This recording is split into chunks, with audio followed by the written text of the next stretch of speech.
everyone, how are you all? Welcome to the sociology class।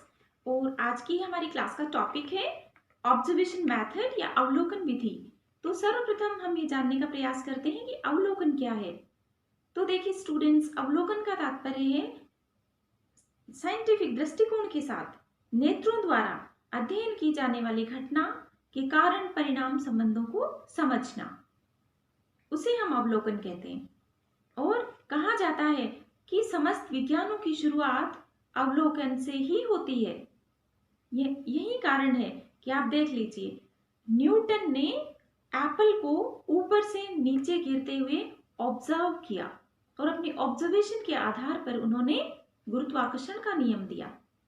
इसी प्रकार से अन्य लोगों ने भी ऑब्जर्वेशन के माध्यम से बहुत ही महत्वपूर्ण स्टडीज की है, जिसमें हम जॉन हॉवर्ड का कैदियों पर किया गया अध्ययन की बात कर सकते हैं, लिपले ने जो श्रमिकों का अध्ययन किया उसकी बात कर सकते हैं, भारतीय समाजशास्त्रियों में एम.एन. श्रीनिवास की आप बात कर सकते हैं। एम.एन. श्रीनिवास ने रामपुरा गांव में कुर्ग लोगों का अध्ययन कर अनेक नवीन अवधारणाएं दी। और social change in modern India, आधुनिक भारत में सामाजिक परिवर्तन नामक पुस्तक की उन्होंने रचना की। अन्य भी कई पुस्तकें लिखी उन्होंने, रिमेम्बर्ड विलेज एक्सेट्रा, जो कि उनके ऑब्जर्वेशन और फील्ड स्टडीज के आधार पर है। देखिए, जब हम फील्ड में स्टडी करते हैं, क्षेत्र में जाकर अध्ययन करते हैं, सोशल सर्वे करते हैं, तो ऑब्जर्वेशन बहुत ही महत्वपूर्ण है। यही नहीं, जब आप साक्षात्कार लेते हैं, साक्षात्कार एक अलग विधि है, लेकिन उसमें ऑब्जर्वेशन का भी इस्तेमाल होता है, क्योंकि कई बार आपको उत्तरदाता जानकारी नहीं देता, तो आप प्रश्नों के साथ साथ उसके हाव भाव को देखते भी हैं। इस प्रकार से हम ये देखते हैं कि ऑब्जर्वेशन एक बहुत महत्वपूर्ण विधि है।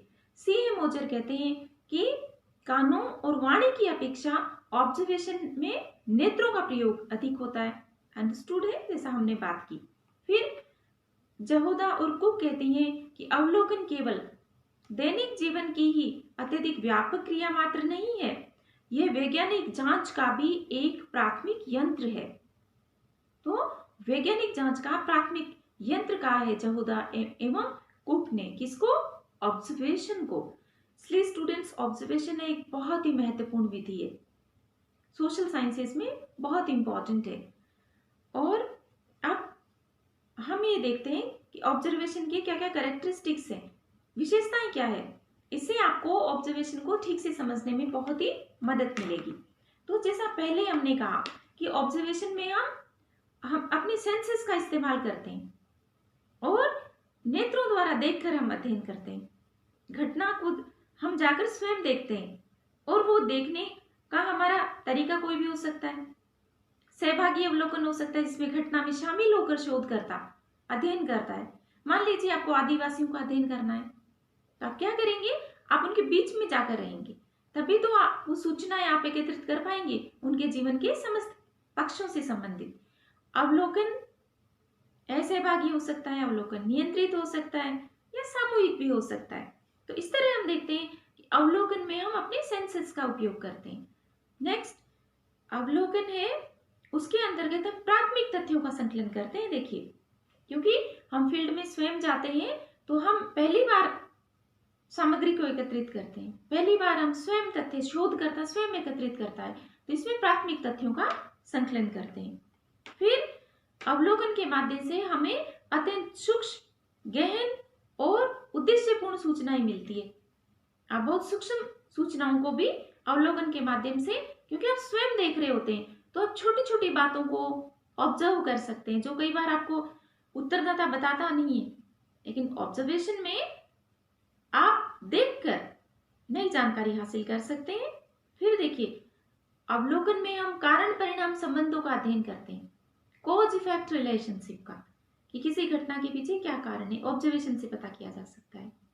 फिर ऑब्जर्वेशन है या अवलोकन है, वह व्यवहारिक विधि है, प्रैक्टिकल है, अनुभविक भी है, वह इंपेरिकल भी है। क्यों है? क्योंकि आप स्वयं इसका इस्तेमाल करते हैं डेटा एकत्रित करने में। आप तो ये नेचुरली है, अनुभविक हो गई, और ये प्रैक्टिकल भी है। ऐसा नहीं है कि आप क्वेश्चनर के जैसे नहीं है, मतलब प्रश्नावली के जैसे कि आपने डाक से भेज दिया या इंटरनेट से भेज दिया, नहीं, ये आपको स्वयं जाकर देखना होता है किसी भी घटना को जिसका आप अध्ययन कर रहे हैं। तो ये प्रैक्टिकल है नेचर में। फिर जो अन्य विशेषता है वो ये है कि निरपेक्ष अर्थात इम्पार्शियल है। लेकिन देखिए स्टूडेंट्स, कई बार ये पार्शियल भी हो जाती है।